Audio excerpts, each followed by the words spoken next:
Guys, कैसे हैं आप लोग। आशा अच्छे होंगे, आप लोगों की पढ़ाई अच्छी चल रही होगी। आप सब लोगों का एक बार फिर आपके अपने ऑनलाइन प्लेटफॉर्म प्रयाग एकेडमी में बहुत बहुत स्वागत है। हम लोग विज्ञान से संबंधित प्रश्नावली की श्रृंखला कर रहे थे, उसी को आगे बढ़ाते हुए चलिए शुरुआत करते हैं। और एक रिक्वेस्ट है कि अभी तक आप लोगों ने यदि चैनल को सब्सक्राइब नहीं किया तो प्लीज़ सब्सक्राइब कीजिए। ठीक है, तो चलिए शुरुआत करते हैं आज का प्रश्नावली। सहसंयोजी यौगिकों के संदर्भ में निम्नलिखित में से विचार कीजिए।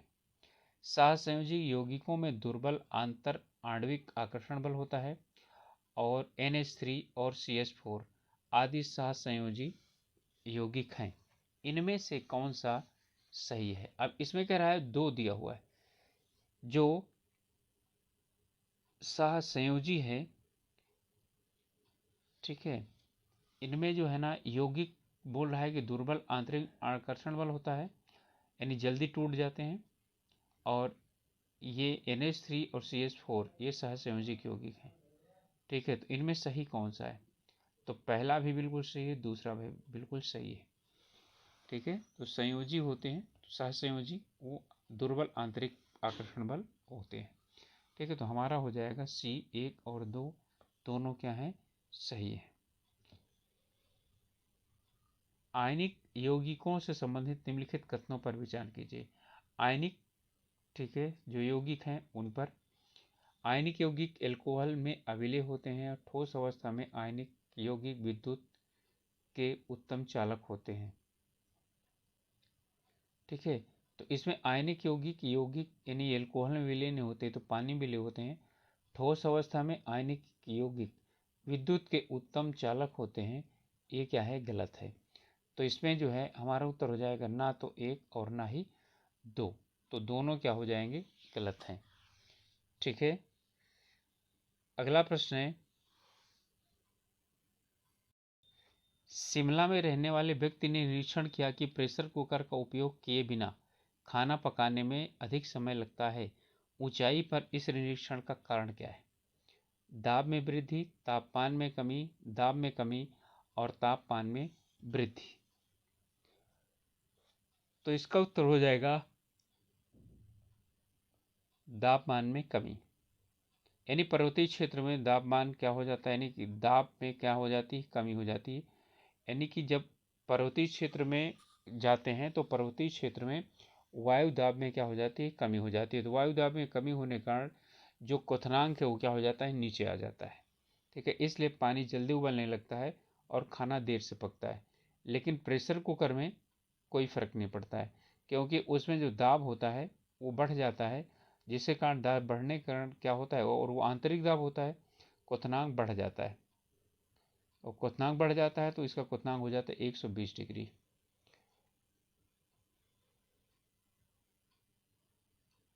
किसी रासायनिक अभिक्रिया में धन उत्प्रेरक की भूमिका क्या होती है?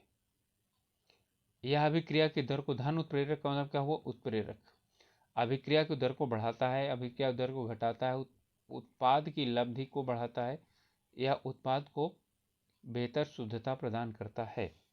ठीक है, तो हमारा इसमें उत्तर हो जाएगा कि यह उत्पाद की लब्धि को बढ़ाता है, यानी जो उत्पादकता है वो बढ़ा देता है, ज़्यादा उत्पाद मिलता है, तीव्र मिल जाता है। वैसे तो ये यानी कि धन उत्प्रेरक, तो उत्प्रेरक ही वही होते हैं, अभिक्रिया को क्या कर देते हैं? परिवर्तित करते हैं, दर को बढ़ा देते हैं।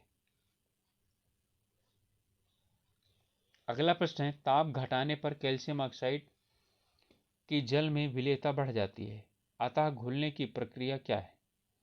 ऊष्माक्षेपी है, ऊष्माशेषी है, अऊष्मीय है, या कहा नहीं जा सकता। देखिए, ताप घटाने पर कैल्शियम ऑक्साइड की जल में विलेयता क्या होती है? बढ़ती है। यदि ताप बढ़ाने पर होता तो क्या होता? तब हो जाता ऊष्माअवशोषी, और ताप घटाने पर है इसलिए क्या हो जाएगा? ऊष्माक्षेपी। तो ऊष्माक्षेपी वे अभिक्रियाएं होती हैं जिसमें कि ताप यदि निकाला जाए, कम किया जाए तो अभिक्रिया क्या हो जाए? बढ़ जाए। और ऊष्माअवशोषी होती हैं जिनमें कि ऊष्मा दिया जाए तो बढ़े। तो हमारा उत्तर हो जाएगा बी, ये ऊष्माक्षेपी अभिक्रिया है। विद्यार्थियों के एक समूह स्कूल के प्रयोगशाला में यानी प्रयोग के दौरान NaCl के विलयन को AgNO3 के साथ मिश्रित कर देते हैं। लेकिन वे अभिक्रिया की दर को ज्ञात नहीं कर सके। क्यों? कारण क्या है? यानी इनको दोनों को मिला दिया तो NaCl और AgNO3 हो जाता है, तो NaNO3 बना लेगा और AgCl बना लेगा। ठीक है, लेकिन अभिक्रिया की दर को क्यों नहीं ज्ञात कर पाए? क्योंकि अभिक्रिया तीव्रता से समाप्त हो जाती है, मंद गति से होती है, अभिक्रिया नहीं होती। ये आंकड़े पर्याप्त नहीं है। ठीक है, तो अब इसमें बताना है कि आखिरकार क्या हुआ है। तो इसमें क्या हुआ है कि अभिक्रिया बहुत तीव्रता के साथ क्या हो जाती है, समाप्त हो जाती है, इसलिए अभिक्रिया की दर को ज्ञात नहीं किया जा सकता। संक्षारण किसी धातु का ऑक्सीकरणीय यानी क्षय है, जैसे कि चांदी का बदरंग होना यानी काला हो जाना, लोहे में जंग लगना, कापर का और पीतल का हरे रंग का लेप लग जाना। तो संक्षारण किसका उदाहरण है? तीव्र अभिक्रिया का, मंद अभिक्रिया का, समांगी अभिक्रिया का, विषमांगी अभिक्रिया का। तो ये मंद अभिक्रिया होती है, क्योंकि तुरंत नहीं होता है। ठीक है, तो क्या होता है, काफी समय लगता है, तो ये एक मंद अभिक्रिया है। जंग एक ही साल में या एक ही बार में तुरंत नहीं लग जाता, कुछ उसमें समय 2, 4, 10 दिन, 20 दिन का समय लगता है, तो ये मंद अभिक्रिया है। ठीक है, तो हमारा उत्तर हो जाएगा मंद अभिक्रिया। संक्षारण का मतलब क्षरण होना। ठीक है, जंग लगना। रासायनिक अभिक्रिया का वेग उच्च ताप पर तीव्र होता है। ठीक है, अभिक्रिया का वेग उच्च ताप पर तीव्र होता है, संभव है कभी कभार निम्न ताप पर भी तीव्र होता है। उच्च ताप पर अभिक्रियक कणों की गतिज ऊर्जा क्या होती, उच्च होती। ये तो बिल्कुल सही है। ठीक है, अब इसमें कह रहा है कि इनमें कौन सा सत्य है, कौन सा असत्य है। तो जो मैंने बताया वही है कि आपका ये असत्य है और ये क्या है, सत्य है। पहला वाला असत्य है, दूसरा वाला सत्य है। ठीक है, तो हमारा जो कथन हो जाएगा, पहला असत्य है किंतु कथन 2 क्या है, सत्य है। ठीक है, तो अगला प्रश्न है, किसी अभिक्रिया में अभिकारकों की सांद्रता उत्पादकों की सांद्रता के बराबर है, अभिक्रिया की इस अवस्था को क्या कहते हैं? ठीक है, यानी सांद्रता दोनों तरफ बराबर है, तो उत्क्रमणीय अभिक्रिया, रासायनिक साम्य या अनुत्क्रमणीय अभिक्रिया या अग्र अभिक्रिया कहा जाता है। तो इसे हम बोलते हैं रासायनिक साम्य। ठीक है, यानी कि जब यानी सांद्रता उत्पादों की सांद्रता के बराबर है तो उसे क्या बोलते हैं, यानी इस कंडीशन में क्या होता है, सांद्रता परिवर्तित नहीं होती, तो वो रासायनिक साम्य की अवस्था में पहुंच जाते हैं। ठीक है, अब इसके बाद है अगला, समांगी अभिक्रियाओं में से निम्न कथनों पर विचार कीजिए। ठीक है, पहला, अभिकारक समान भौतिक प्रावस्था में पाए जाते हैं। जब अभिकारकों की सांद्रता उत्पादों को से अधिक हो तो अभिक्रिया अग्र दिशा में अग्रसारित होती है। सल्फ्यूरिक अम्ल की उपस्थिति में एथेनॉल और एस्टिक अम्ल के मध्य अभिक्रिया मंद अभिक्रिया के उदाहरण है। ठीक है, इनमें से हमें चुनना है कि कौन सा सही है और कौन सा क्या है, वो है। ठीक है, तो चलिए हम पहला देखते हैं, अभिकारक समान भौतिक प्रावस्था में पाए जाते हैं। ठीक है, तो क्या ये सही है या गलत है? इसमें क्या है, समांगी की बात कर रहा है, तो समांगी अभिक्रिया की बात कर रहे हैं ना। समांगी अभिक्रिया का मतलब समान अंग वाली अभिक्रिया, तो द्रव का द्रव में, ठोस का ठोस में। ठीक है, तो इसमें अभिकारक समान भौतिक प्रावस्था में पाए जाते हैं, बिल्कुल सही है ये। ठीक है, जब भौतिक अभिकारकों की सांद्रता उत्पादों से अधिक हो, उत्पादक से अधिक होती है सांद्रता, तो क्या होता है, अभिक्रिया अग्र दिशा में होती है। यानी जब अभिकारक ज्यादा होंगे तो क्या हो जाएगा, अभिक्रिया बना करके जो निर्माण करे होगा तो वो बनता जाएगा। यानी इधर बाएं तरफ वाला ज्यादा होगा, दाएं तरफ वाली अभिक्रिया क्या होगी, दाएं तरफ की तरफ अभिक्रिया प्रतिस्थापित हो जाएगी। ठीक है, तो बिल्कुल क्या हो जाएगा, ये भी सही है। सल्फ्यूरिक अम्ल की उपस्थिति में एथेनॉल और एस्टिक अम्ल के मध्य अभिक्रिया मंद अभिक्रिया का उदाहरण है, बिल्कुल ये भी सही है। ठीक है, एथेनॉल और एस्टिक अम्ल क्या होते हैं, मंद अभिक्रिया करते हैं, और ये बनाते क्या हैं, ईस्टर बनाते हैं। ठीक है, तो इसी को हम ईस्टरिफिकेशन भी कहते हैं। तो तीनों सही हैं, तो हमारा जो उत्तर हो जाएगा क्या, डी हो जाएगा। 1, 2 और 3 तीनों क्या हैं, सही हैं। किसी अभिक्रिया में भाग लेने के लिए अभिकारकों द्वारा आवश्यक निम्नतम ऊर्जा की मात्रा क्या कहलाती है?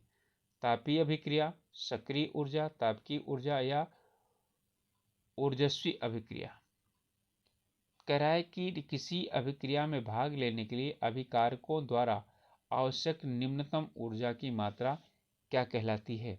ठीक है, तो इसे कहा जाता है सक्रियण ऊर्जा, अर्थात वह ऊर्जा जो क्या करे, अभिक्रिया में भाग लेने वाले जो कण हैं या परमाणु हैं उन्हें क्रिया कर दे, यानी सक्रिय कर दे, तो उसे बोलते हैं सक्रियण ऊर्जा। तो उत्तर हो जाएगा हमारा बी, सक्रियण ऊर्जा। अधिक सक्रियण ऊर्जा वाली अभिक्रियाएं अपेक्षाकृत तीव्र होती हैं। ठीक है, कम सक्रियण वाली ऊर्जाएं अभिक्रिया अपेक्षाकृत तीव्र होती हैं। तो तीव्र दोनों में दिया हुआ है, इसका मतलब एक ही सही होगा। ठीक है, और जो है इसमें, और ये हमारा हो जाएगा, ठीक है, एक ही से होगा क्योंकि एक दूसरे का कारण नहीं बता रहे हैं। इसमें अधिक सक्रियण ऊर्जा वाली अभिक्रियाएं अपेक्षाकृत तीव्र होती हैं, कम सक्रियण वाली क्या होती हैं, अपेक्षाकृत क्या होती है, तीव्र होती हैं। तो इनमें जो है ये केवल एक ही सही होगा, या तो ये सही होगा या तो ये सही होगा। अब समझते हैं कैसे। अधिक सक्रियण ऊर्जा वाली अभिक्रियाएं क्या होती हैं, अपेक्षाकृत तीव्र होती हैं? नहीं, तीव्र नहीं होती हैं। जब तक उनको उतनी ऊर्जा नहीं मिलती है तब तक वो क्रिया करती ही नहीं है। लेकिन कम सक्रिय ऊर्जा वाली क्या होती हैं, तुरंत क्या होती हैं, अभिक्रिया करना शुरू कर देती हैं। तो एक गलत है और दूसरा क्या है, सही है। ठीक है, तो हमारा क्या हो जाएगा, ना तो एक ना तो दो, अब डी वाला सही है। कथन एक असत्य है और दो असत्य है। अगला प्रश्न है, अभिक्रियाओं में सक्रियण ऊर्जा शून्य है। अभिक्रिया जिसमें सक्रियण ऊर्जा शून्य है के लिए निम्नलिखित में से कौन सा वेग स्थिरांक को दर्शाता है? यानी सक्रियण ऊर्जा शून्य है, ठीक है, तो इसमें जो है क्या हो जाएगा, ताप के बढ़ने से वेग स्थिरांक घटता है। गलत है, घटेगा नहीं, बढ़ेगा। ठीक है, तापमान के बढ़ने के साथ वेग स्थिरांक क्या होता है, बढ़ता है। ठीक है, ताप के घटने के कारण वेग स्थिरांक घटता है, या वेग स्थिरांक समान यानी ताप पर निर्भर नहीं करता। यहाँ क्या कर रहा है कि सक्रियण ऊर्जा शून्य है उसके लिए, तो वेग स्थिरांक किस पर करता है, ताप पर निर्भर नहीं करता है। यही उत्तर हमारा हो जाएगा। अगला प्रश्न है, इनमें कौन सा प्राकृतिक कोलाइड है? यूरिया, यूरिया तो बनाई जाती है ना लेबोरेटरी में। शर्करा यानी केन शुगर यानी चीनी, ये भी बनाई जाती है। रुधिर, सोडियम क्लोराइड। ठीक है, तो इनमें हमारा जो उत्तर हो जाएगा वो कौन हो जाएगा, रुधिर, क्योंकि प्राकृतिक रूप से पाया जाता है। गैसों में विसरण की प्रक्रिया का कारण क्या है? घनत्व में अंतर, संगठन में अंतर, घनत्वों में समानता, या उपरोक्त सभी। ठीक है, तो गैसों के विसरण का कारण होता है इनके घनत्वों में क्या अंतर। घनत्व अलग होगा तभी क्या हो जाएगा, ये इनमें विसरण होगा। तो अगला प्रश्न है,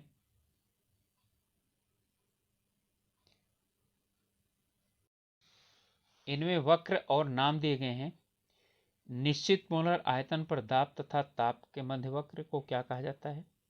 निश्चित ताप पर दाब आयतन के मध्य और निश्चित दाब पर आयतन और ताप के मध्य वक्र को क्या कहा जाता है? तो समताप, निश्चित ताप और समायतन और समदाब। तो इसका उत्तर क्या होगा? पहला हम निर्धारित करते हैं कि निश्चित मोलर आयतन पर दाब और ताप के मध्य वक्र किसे यानी कि किसे कहा जाता है? तो ये समताप तो होगा नहीं, यह निश्चित ताप। ठीक है, समताप और निश्चित, ये निश्चित मोलर की बात कर रहा है। ठीक है, तो निश्चित मोलर में, ठीक है, आपका दाब और ताप के मध्य क्या हो जाएगा, निश्चित ताप वक्र, इसे बोला जाएगा। ठीक है, इसके बाद है निश्चित ताप पर दाब और आयतन, निश्चित ताप पर, ठीक है, निश्चित ताप पर दाब और आयतन के मध्य जो वक्र है उसे क्या बोलते हैं, समताप वक्र। ठीक है, उसे बोलते हैं समताप। निश्चित ताप पर है, समताप है।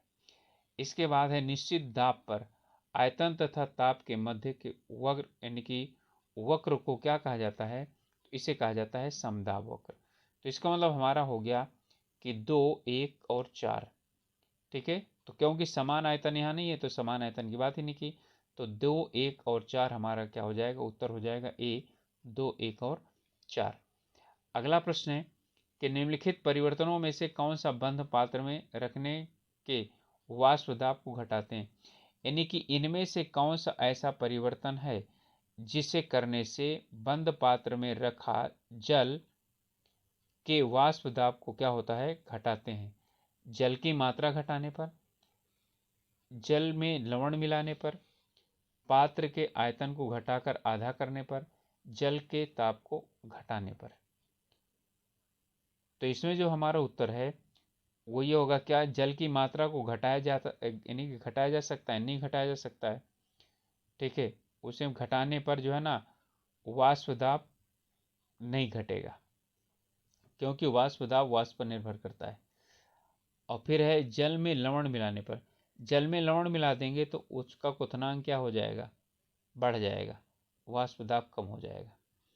अगला है पात्र के आयतन को घटाकर आधा करने पर, आयतन पर नहीं निर्भर करता, क्योंकि 100 डिग्री पर जब वो उबलना शुरू हो जाएगा तो वाष्प बनेगा, तभी होगा।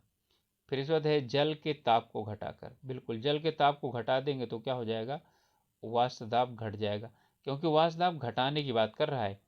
जल की मात्रा घटाएंगे तो वाष्प दाब बढ़ेगा, जल में लवण मिलाएंगे तो क्या हो जाएगा, यानी कि वो उसका क्वथनांक बढ़ जाएगा, जिसके कारण क्या होगी, कम गैस बनेगी तो घट जाएगा। पात्र में आयतन घटा देंगे तो क्या हो जाएगा, दाब बढ़ जाएगा, घटेगा नहीं। तो घटाने के लिए हमारा क्या है, यानी कि दूसरा और चौथा सही है, तो हमारा उत्तर हो जाएगा क्या, दूसरा और चौथा। अगला प्रश्न है पायसों के कुछ गुण हैं। पायस प्रकाश प्रकीर्णन करते हैं और इसलिए टेंडल प्रभाव प्रदर्शित करते हैं। तैलीय पायस जलीय पायसों की अपेक्षा अधिक, ठीक है, विस्कस यानी चिपचिपे होते हैं। अब इनमें चुनाव करना है कि कौन से सही हैं, पहला सही है, दूसरा सही है, कि दोनों सही हैं, या क्या है, दोनों गलत हैं। ठीक है, तो इनमें दोनों सही है। ठीक है, पायस का मतलब कोलाइडी विलयन, कोलाइडी विलयन प्रकाश को प्रकीर्णित करते हैं, इसलिए ये टेंडल प्रभाव प्रदर्शित करते हैं। तैलीय जो हैं, ठीक है, पायस वो जलीय पायसों की अपेक्षा अधिक चिपचिपे होते हैं, बिल्कुल होते हैं। तो इसके बाद अगला प्रश्न है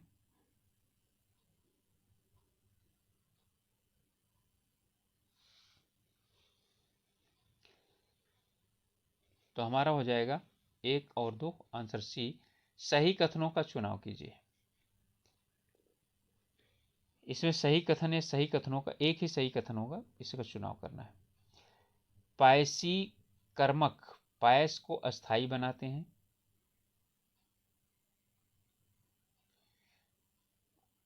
ये गलत है।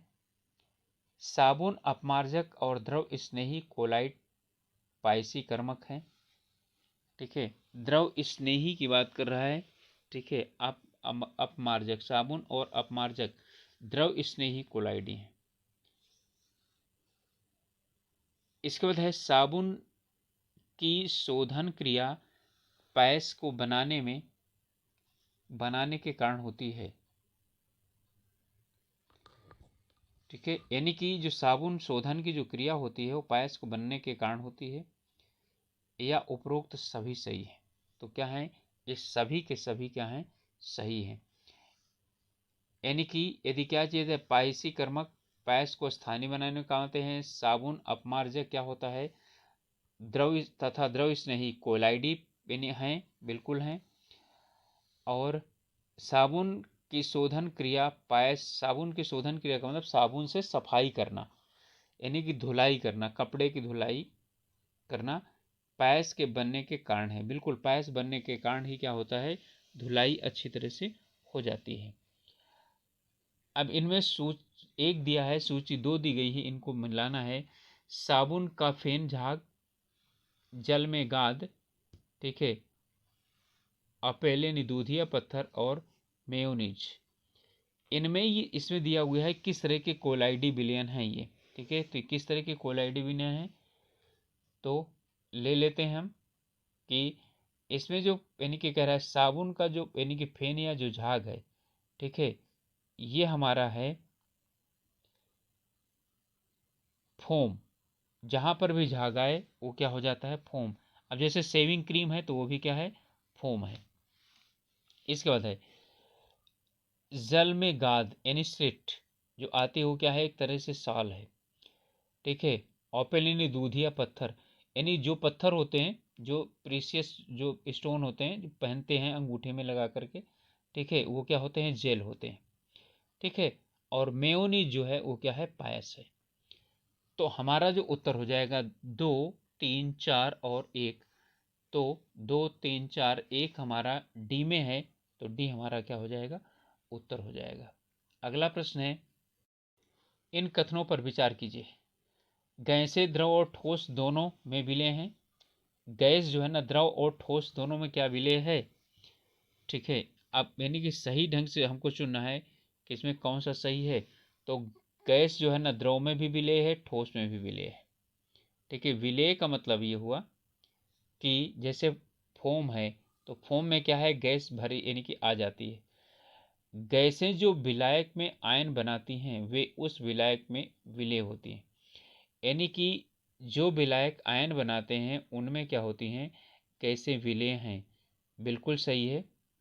फिर है गैसें जो आसानी से द्रवित हो जाती हैं वे आसानी से द्रवित न हो सकने वाली दूसरी गैसों की अपेक्षा जल में अधिक विलय हैं, ठीक है, बिल्कुल ठीक है, क्योंकि वो जल के साथ क्या होता है, यानी आसानी के साथ मिल जाता है, ठीक है।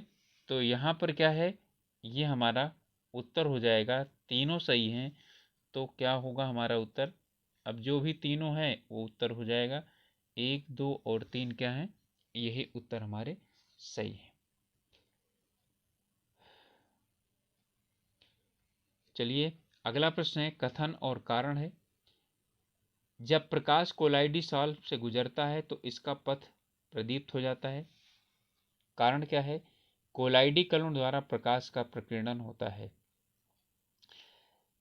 बिल्कुल कथन भी सही है और ये भी सही है और ये इसकी व्याख्या भी करता है। तो हमारा क्या हो जाएगा कि इसमें है दोनों ही कथन यानी कि सही हैं, और कथन एक कथन का यानी दो का सही स्पष्टीकरण है, दो स्पष्टीकरण करता है। तो गाइस ये थे विज्ञान की हमारी यानी प्रश्नावली की कुछ यानी 25 से 30 प्रश्नों की श्रृंखला। और एक रिक्वेस्ट है, अभी तक आप लोगों ने चैनल को सब्सक्राइब नहीं किया तो प्लीज़ सब्सक्राइब कीजिए, साथ ही साथ अपने ग्रुप्स में शेयर कीजिए जिससे कि और भी लोग हम लोगों के साथ जुड़ सकते हैं। तो मिलते हैं अगले वीडियो में, तब तक के लिए पढ़ाई कीजिए और अपने स्वास्थ्य का ध्यान रखिए, ठीक है, और पढ़ाई का ध्यान रखिए। All the best.